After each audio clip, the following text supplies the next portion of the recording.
Hola, ¿qué tal? Mi nombre es Daniela Elizabeth Zavala Lugor. Hoy es 7 del 11 del 2025 y la hora son las 12:25.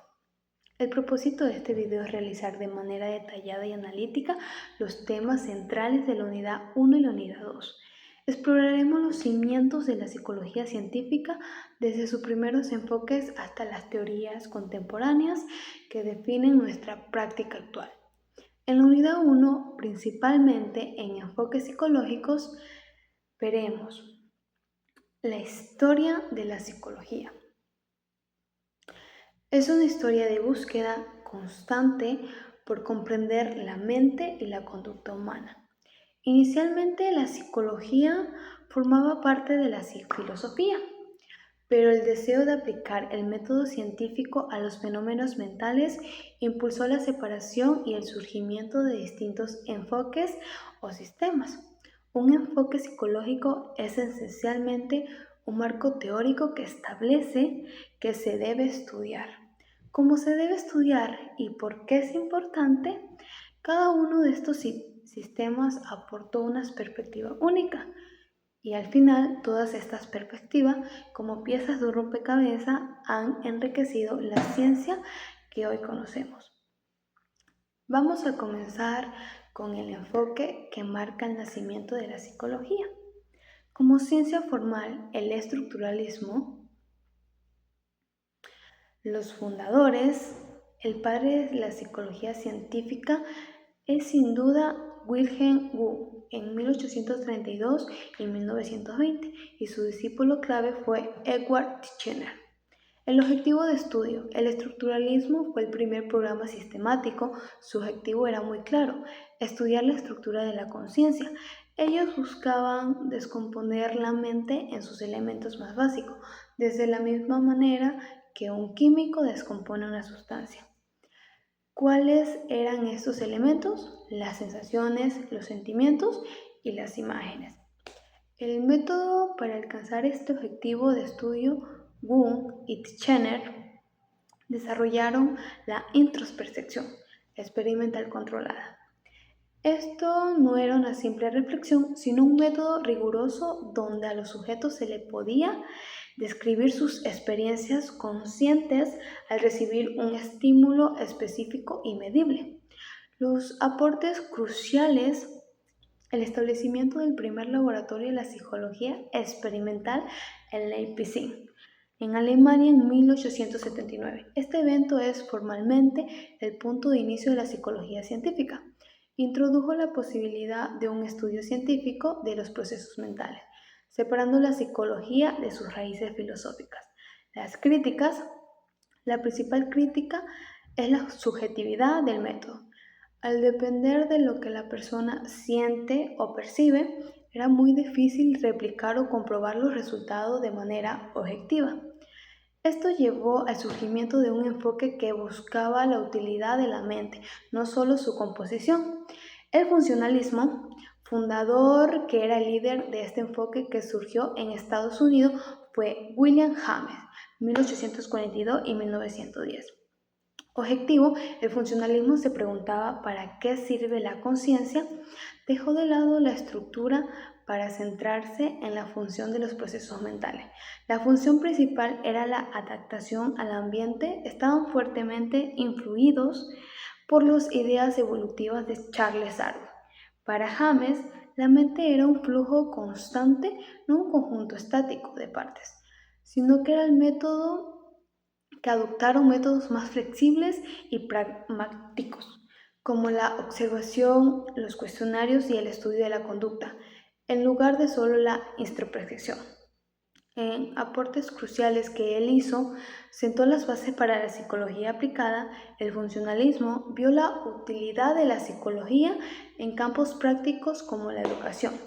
Con John Dewey, el trabajo y la clínica abrió la puerta al estudio del comportamiento animal y a las diferencias individuales. En las críticas, aunque fue muy influyente en la práctica, fue criticado por ser menos rigurosos en sus métodos experimentales y por carecer de una teoría unitaria y sistemática.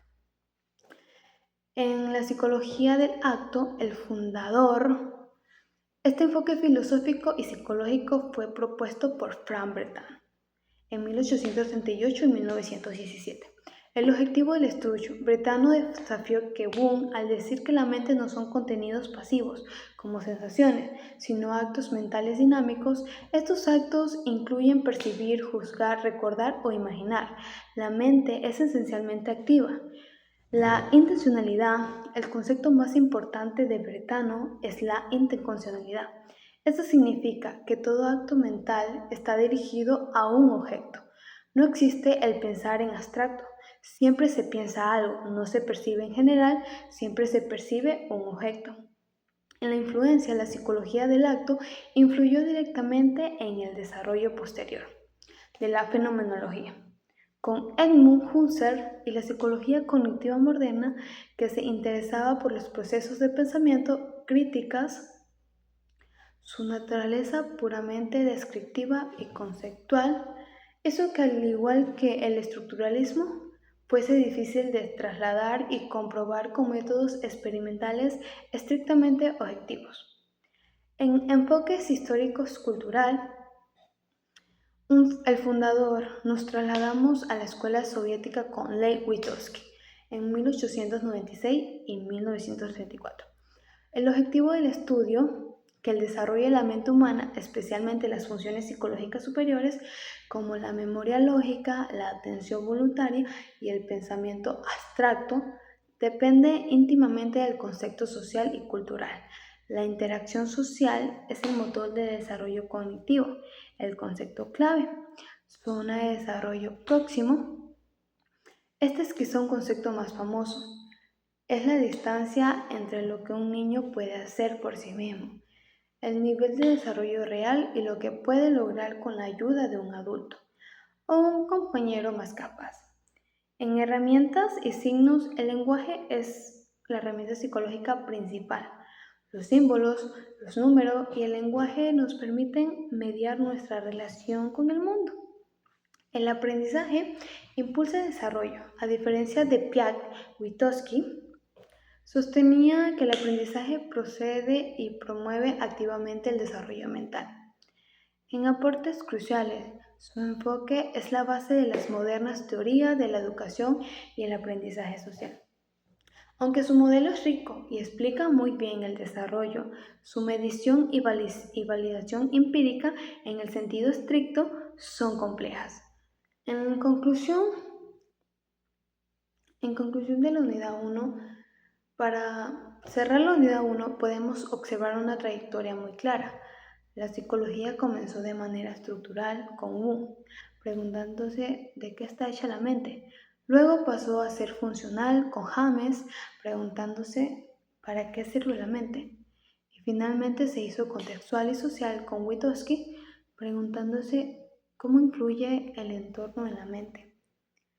Esta primera unidad estableció la psicología como una ciencia independiente y sentó las bases para el estudio no solo de la conciencia, sino también de su utilidad y su relación con el mundo exterior. Ahora pasaremos a la unidad 2, donde exploraremos la revolución que significó la psicoanálisis y las grandes escuelas que definieron el siglo XX. En la unidad 2, el psicoanálisis y las teorías contemporáneas. En la introducción del psicoanálisis, la unidad 2 inicia con una de las teorías muy influyentes y controversiales. El psicoanálisis, su fundador Sigmund Freud, generó una ruptura radical con los enfoques anteriores. Mientras que el estructuralismo y el funcionalismo se centraban en la conciencia, Freud postuló que la mayor parte de nuestra vida mental ocurre en una capa profunda y oculta del inconsciente. Este es el gran cambio del paradigma. El inconsciente se convierte en el verdadero objeto del estudio. Sigmund Freud y la teoría psicoanalítica ortodoxa. Freud desarrolló una teoría completa para explicar no solo la mente, sino la personalidad, la neurosis y la cultura. El objetivo del estudio, el inconsciente y sus manifestaciones a través de sueños, las subchistes y síntomas neuróticos. La estructura de la personalidad, el modelo estructural. Freud describió la personalidad como un aparato psíquico compuesto por 3 instancias en constante conflicto. Es decir, ello, y la fuente de la energía psíquica, el alivio y el tétanos o instinto de muerte. Opera bajo el principio del placer, buscando la satisfacción inmediata de los deseos instintivos. Superyo, superego, representa las normas, la moral y la ética interiorizada a través de la educación y los padres es la conciencia moral. Yo, ego, actúa bajo el principio de la realidad. Es la parte racional que entremedida las demandas irrazonables del hecho, las exigencias perfectas del superyo y la realidad externa. Las técnicas terapéuticas asocian libre pedir al paciente que diga todo lo que se venga a la mente, sin censura. Se busca que el material reprimido emerja del inconsciente. En el análisis de sueños, el sueño es visto como la vía regia del inconsciente. Se analiza el contenido manifiesto, lo que se recuerda, para descifrar el contenido latente, el deseo inconsciente oculto. En la interpretación de actos fallidos, los errores en el habla, lapsus linguae, el olvido de nombres o los errores cotidianos son considerados manifestaciones de un deseo inconsciente que se está filtrando. En los aportes cruciales, la primera teoría sistemática y exhaustiva de la personalidad y el desarrollo humano, las etapas psicosexuales, como la introducción de los mecanismos de defensa, represión, negación, sublimación. Para proteger al yo de la ansiedad, estableció el primer sistema de psicoterapia formal para el tratamiento de las neurosis. En crítica, su principal problema es la dificultad para la comprobación científica y la tendencia a la interpretación circular, donde la teoría se valida a sí misma. En teorías psicodinámicas posteriores, descendientes del psicoanálisis, el trabajo de Freud fue tan poderoso que incluso sus seguidores, al distanciarse, crearon escuelas de pensamiento propias que ampliaron y corrigieron la teoría original. Carl Jung, psicología analítica, rechazó el énfasis excesivo en la sexualidad.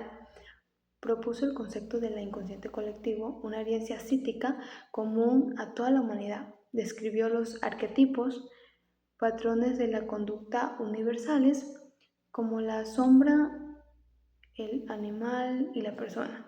Alfred Adler, psicología individual, se enfocó en el aspecto social, no en el instinto. Su concepto central es el sentimiento de inferioridad y el afán de superioridad o de superación. La personalidad se forma por la lucha de individuos por compensar debilidades percibidas. Karen Horney fue una crítica feminista de Freud. Enfatizó la influencia de las culturas y de las relaciones sociales en el desarrollo de la personalidad y la neurosis. Postuló la ansiedad básica como resultado de relaciones interpersonales fallidas. Erich Fromm combinó la psicoanálisis con el humanismo y la crítica social. Estudió la relación del individuo con la sociedad, abordó temas como la libertad, la alienación y la necesidad de pertenencias. El conductismo, como respuesta directa a la subjetividad del psicoanálisis y la introspección, el conductismo surgió como un grito de guerra. La psicología debe estudiar solo lo observable. Fundadores como John B. Watson, Skinner, objeto del estudio, la conducta observable y su relación con el ambiente, ignorando por completo los procesos mentales internos, principalmente modelos de aprendizaje, condicionamiento clásico. Ivan Pavlov se basa en la asociación de un estímulo neutro como un estímulo incondicional para producir una respuesta condicionada. Ejemplo, el perro y la salivación. Condicionamiento operante. Skinner, el aprendizaje ocurre a través de las consecuencias de la conducta, refuerzo o castigo. La conducta es controlada por sus efectos. El aprendizaje vicario o social, aunque es un puente hacia el cognitismo, Bandura demostró que se aprende por observaciones e imitación de modelos. En la crítica, la principal crítica al conductismo radical es que reducía la complejidad humana a simple respuesta mecánica, dejando de lado la creatividad, la emoción y el pensamiento complejo. El cognitismo y teorías del aprendizaje. El cognitismo, psicología cognitiva, fue la revolución cognitiva que surgió a mediados del siglo XX como el sucesor directo del conductismo.